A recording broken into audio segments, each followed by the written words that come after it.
Pemirsa apa kabar? Kini Anda tengah mengikuti Warta Berita PTS tanggal 23 Maret. Presiden Donald Trump melayangkan ultimatum kepada Iran tanggal 21 waktu Amerika bagian timur. Ia menyatakan jika Iran tidak membuka Selat Hormuz dalam waktu 48 jam, semua pembangkit listrik di Iran akan dihancurkan.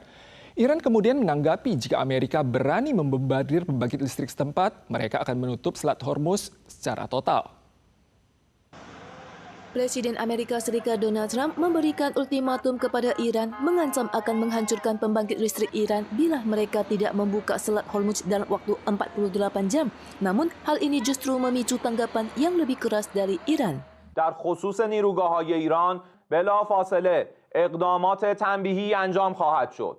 یک، تنگه هرمز به طور کامل بسته می شود و تا نیروگاه‌های تخریب شده ما بازسازی نشوند این تنگه باز نخواهد شد. همه نیروگاه‌های برق، زیرساخت‌های انرژی و فناوری اطلاعات رژیم صهیونیستی.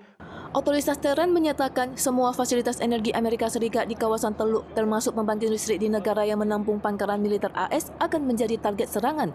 Yang mengkhawatirkan, ancaman ini juga mencakup fasilitas energi dan desalinasi air laut yang vital bagi pasokan air minum negara-negara di Teluk Persia.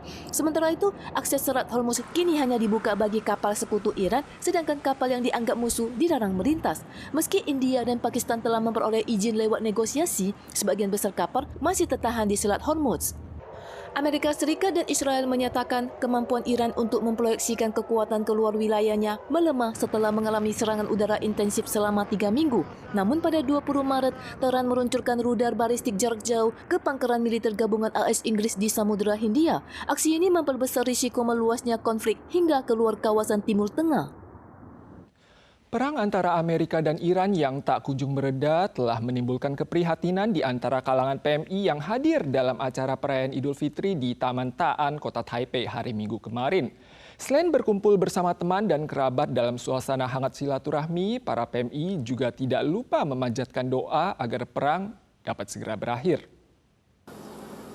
Para pekerja migran mendorong pasien yang mereka rawat dengan kursi roda. Mereka bergegas menghampiri panggung utama di Taman Taan, Kota Taipei, karena acara pembukaan halal bihalal akan segera dimulai. Setelah melewati 1 bulan masa puasa, para umat muslim akhirnya dapat merayakan hari kemenangan yang telah dinanti-nantikan. Acara halal bihalal di Kota Taipei tahun ini diselenggarakan di Taman Taan pada tanggal 22 kemarin. Hari Raya Idul Fitri yang dinanti-nantikan oleh umat Islam telah tiba. Bersama ini, segenap warga Indonesia ingin mengucapkan Selamat Hari Raya Idul Fitri. Minal aidin wal faidin. Mohon maaf lahir dan batin. Selain penampilan lagu dan tari-tarian tradisional, acara tahun ini juga dimeriahkan dengan kehadiran sejumlah gerai yang menjual barang kerajinan tangan dan cemilan tradisional dari berbagai negara, mencakup Indonesia, Turki, dan Arab Saudi. Uniknya lagi, selain Toserba Family Mart yang kembali hadir di acara karnaval lewat sarana Femi Mobi, tahun ini Toserba 7-Eleven juga ikut berpartisipasi dengan menawarkan serangkaian makanan bersertifikat halal dari Asia Tenggara dan produk ramah muslim lainnya yang dijajakan lewat sarana toko portable bernama Open. Sementara itu, pertikaian antara Amerika dan Iran yang tidak menunjukkan tanda-tanda mereda dalam waktu dekat ini juga membuat para PMI merasa sedih dan frustrasi. Mereka sangat menyayangkan timbulnya peperangan dan menyatakan bahwa perdamaian itu indah.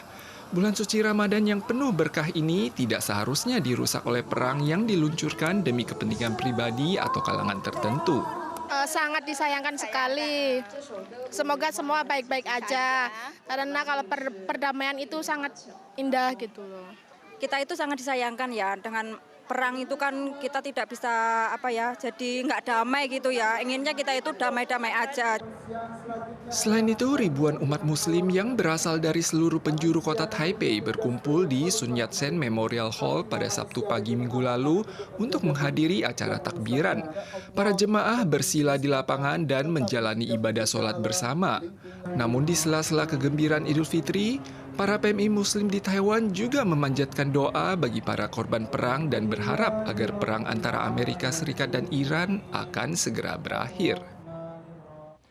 Taiwan meluncurkan kartu emas ketenagakerjaan bagi tenaga profesional asing, terutama dalam sektor industri digital. Jumlah kartu yang diterbitkan dalam 3 tahun terakhir telah menembus 1.000 lembar, yang diharapkan mampu meningkatkan daya saing Taiwan secara global. Ada seorang pakar asing yang menggunakan kartu emas yang ia miliki untuk pindah bersama keluarganya dari Spanyol dan menetap di Taiwan. Di era digital, persaingan tidak hanya soal teknologi, tetapi juga perebutan talenta. Taiwan aktif dalam mendorong program Digi Gold Card atau kartu emas ketenagakerjaan sektor digital. Sejak Mei 2023, sebanyak 1.124 kartu telah diterbitkan, menjadikannya salah satu kategori dengan pertumbuhan tercepat di antara 12 bidang. Mayoritas pemegang kartu berasal dari Amerika Serikat sebanyak 37% dan Asia 33%, mencakup profesi seperti pengembangan perangkat lunak, kecerdasan buatan, dan teknologi data.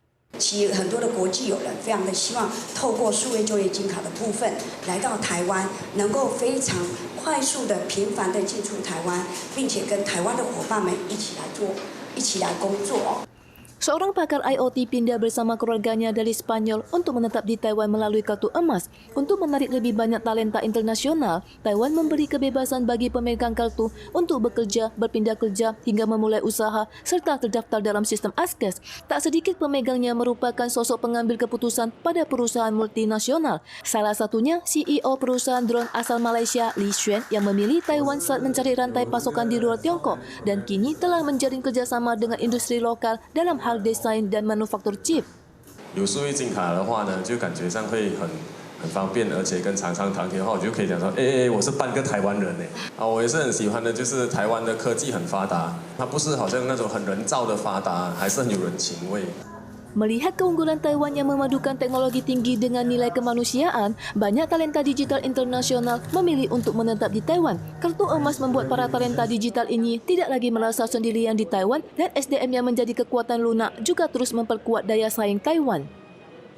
Seiring tibanya front awan pada hari ini, hujan singkat sporadis berpeluang turun di area pegunungan Taipei Raya, pesisir utara Keelung, wilayah timur dan timur laut. Mulai hari Rabu, front awan dan angin monsun timur laut akan tiba secara bergiliran. Suhu di wilayah utara dan timur laut akan terasa lebih sejuk. Bersiaplah menyambut perubahan cuaca minggu ini. Hari ini, pengaruh front awan lemah dan angin monsun timur laut berpotensi membawa hujan singkat di wilayah pegunungan Taipei Raya, pesisir utara Keelung, wilayah timur laut dan timur. Meski besok cuaca cenderung lebih stabil, 2 gelombang angin monsun timur laut kembali hadir dari tanggal 25 hingga 26 dan tanggal 28. Kelembapan di wilayah utara dan timur Taiwan yang menghadap sisi angin akan meningkat disertai sedikit penurunan suhu. Namun secara keseluruhan, suhu tertinggi masih berada di atas 20 derajat Celcius. Pemirsa sekalian, sekian Warta Berita dari PTS. Kita soal lagi di lain kesempatan. Sampai jumpa.